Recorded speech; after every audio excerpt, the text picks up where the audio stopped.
자, 오늘 13번째 강의, 지기 싫어하는 아이. 자, 지기 싫어하는 아이들이 있지요. 한편으로는 고집센 아동으로, 한편으로는 성격이 원만하지 않은 아동으로 이해되기도 하는데, 어느 쪽으로 이해되든 간에 문제로 되어서 부모의 걱정거리가 아닐 수 없습니다. 정상적인 아이로 성장하고 있지 않다는 그런 점 때문에 그렇죠. 자, 지기 싫어하는 아이는 일단 이제 통제의 어려움이 있어. 왜 그래? 자기 중심대로, 자기 고집대로 하려고 하기 때문에 그게 마음에 안 들면 울음을 터뜨리기도 하고 막무가내 방식으로 대응을 하기 때문에 통제의 어려움이 있다. 그렇게 볼 수 있고요. 둘째로는 불쾌한 기분 상태에 있는 아동이다 해야 돼. 자신의 요구나 욕구가 찾아 불만을 갖고 있으면은 욕구 불만이 되면은 곧바로 조금 싫은 일이 있으면 감정을 폭발시키고 사소한 일에도 인내하지 못하게 됩니다. 집단으로 행동할 때 질서를 지키지 않고 규칙에 따르지 않는 그런 현상이 일어나죠. 자, 셋째는 과격한 행동을 취하는 아동인데 이게 이제 좀 위험합니다. 지기 싫어하는 아동이 자기 기분에 맞지 않은 공격성을 드러낼 수 있어요. 이를테면 다른 아이를 위해서 꼬집거나 물어뜯기도 한다든지, 그래서 갑자기 밀치기도 한다든지, 자기 기분대로 주변 상황을 살피지 않고 하기 때문에 공격성이 표출되는 것이에요. 이런 경쟁에서 게임에 이기나 지면 게임을 내던지고 나 안 해! 하는 식으로 갑자기 토라진다든지 하는 문제를 보여요. 자, 이렇게 지기 싫어하는 아동을 그러면 우리는 대응하기도 어렵지만 일단 그 원인을 정확하게 파악해야 됩니다. 두 번째는 이제 심리적 원인을 심리적 그 원인을 정확하게 이해를 해야 된다. 그 심리적 원인은 저는 세 가지를 잡았는데, 일단은 심리 상태의 관점, 심리 상태 관점, 그다음 병리적 관점, 그 다음에 부모 양육의 관점이 세 가지로 저는 우리가 볼 수 있다. 양육의 관점이 세 가지입니다. 자, 그러면 심리 상태의 관점을 보자면 일단은 이제 저는 심리 상태 관점에서는 겉으로는 굉장히 강하게 보이고 대단한 것으로 보이지만 그렇게 심리적인 측면을 들여다보면 그게 아닐 수가 있다는 점에서 보자면 일단 이제 드러난 점이 있어요. 저 감정이 강합니다. 감정이 강해요. 자, 감정이 강하다는 게 하나고, 그 다음에는 성격이 양면성을 가지고 있다. 극단적이죠, 이거는. 양면성을 갖고 있다는 점이고, 그 다음에 인정의 욕구가 높다. 인정 욕구가 높다. 인정의 욕구가 높다요. 이 세 가지 관점에서 보자면, 감정이 강하다는 건 이게 중요해요. 이성의 사고력이나 판단보다는 감정이 우위성을 보인다. 한마디로 말하면 자기 기분에 안 맞으면 그게 맞고 틀리고를 떠나서 갑자기 내동댕이 치거나 포기하거나 하는 그런 행동을 할 수가 있다. 이런 아이들 보면 일단 보면은 감정이 강하다는 게 에너지가 강하다는 것으로 통합니다. 에너지가 강하다는 것은 나쁜 것만은 아니에요. 우리가 사람이 태어날 때는 에너지를 갖고 태어나는데 각기 태어나는 이 에너지가 달라요. 어떤 아이는 3배의 에너지를 타고 태어나는 것과 어떤 아이는 자기 일이나 간신히 하는 에너지를 금방 쉽게 지치는 그런 경우도 있습니다. 그러면 에너지가 강하면 집중력도, 열심히 하려는 집중력도 있고 추진력도 높아져서 좋습니다. 단점이라 한다면 자기 기분대로 행할 수 있다. 이 점이 이제 안 좋은 것이죠. 자, 둘째로 이제 성격이 양면성을 갖는다는 극단적이라는 것이 문제예요. 마음에 들고 좋을 때는 활동 있게, 활력 있게 행동하지만 마음에 들지 않을 때는 전혀 하려고 하지 않는 이 대조적인 차이가 나타난다. 이런 아이를 가리켜서 뭐라고 우리가 요즘에는 어디로 튈지 모른다. 축구공 같다. 요즘 축구공보다 더 심하게 얘기한다고 때 럭비공 같다 그럽니다. 럭비공은 정말 어디로 튈지 모르는 거죠. 그러니까 어떤 상황이 달라지면 갑자기 어떤 배짱을 내면서 어떤 식으로 상황을 흐트러뜨릴지 또 그렇게 부정적으로 대응할지 모른다는 것. 셋째로 인정받는 욕구가 많은 편이다. 이건 아주 중요해요. 왜? 겉으로 볼 때는 지기 싫어하는 아동이 굉장히 열심이고 에너지도 강하고 그러니까 자신감이 많은 것으로 보이지만 실제는 그렇지 않을 수가 있다. 열등감이 더 많은 경우가 아니냐. 왜? 인정을 받는 욕구가 높다는 것은 그만큼 내가 존재 가치를 높이고 싶다는 거잖아요. 존재 가치를 높이고 싶다는 거 열등감이라고 볼 수 없지만 아직 배고프니까 더 먹어야 되겠다 하는 차원에서 이해한다면 충분히 이해가 가는 말이라고 볼 수 있습니다. 그렇죠? 배부른 사람 더 먹으려 하지 않죠.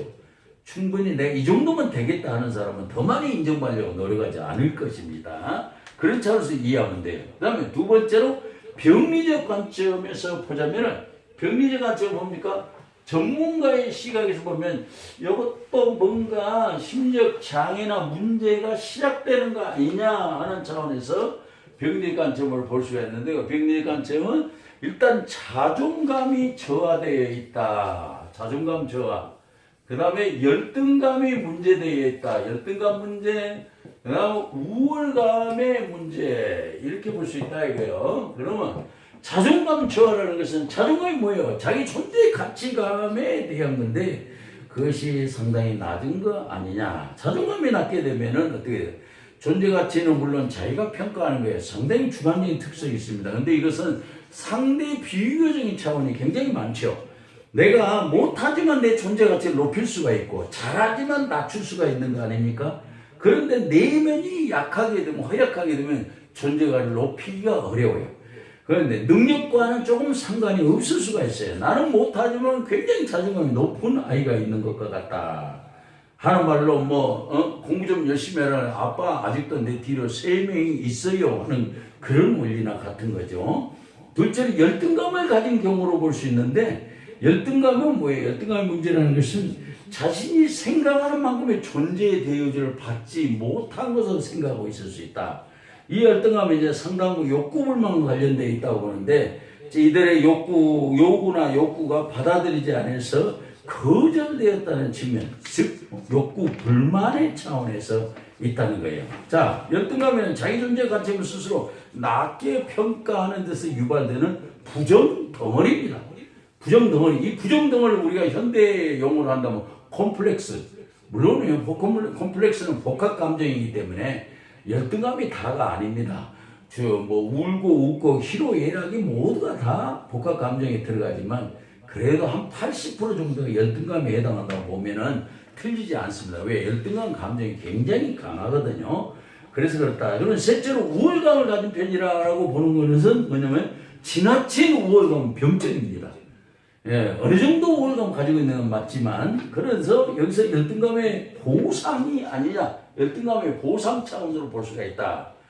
그러니까 이제 인정을 많이 받지 못한 더 많이 인정을 받으려고 자기 스스로 우월감을 내세우게 되는, 그래서 진정한 우월감은 가면적인 우월감이라 이렇게 평가할 수가 있어요. 왜? 진정한 우월감이란 뭐냐? 개인마다 일정한 경지를 지향하는 역동적인 힘입니다. 역동적인 힘이란 무의식적으로 나오는 보이지 않는 힘이라고 얘기할 수 있는데 그것이 아니고 과시하려고 그러고 내보이려고 그러고 드러내려고 하는 것은 그런 차원에서 나온 것이라 볼 수 있다 이거죠.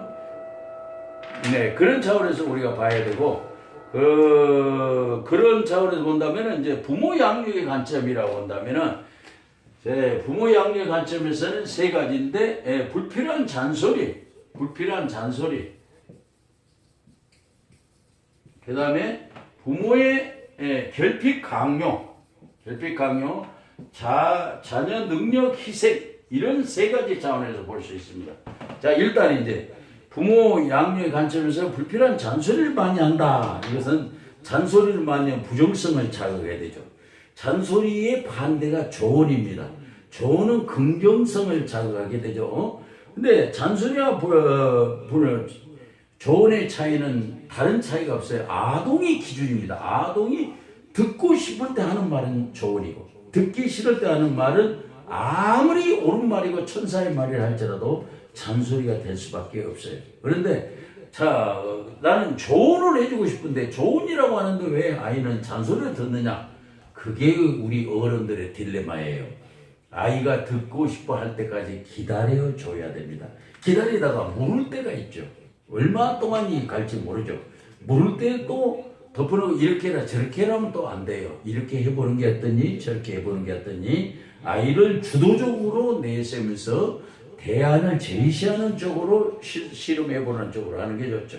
부모의 결핍을 자녀에게 강요하는 형태다.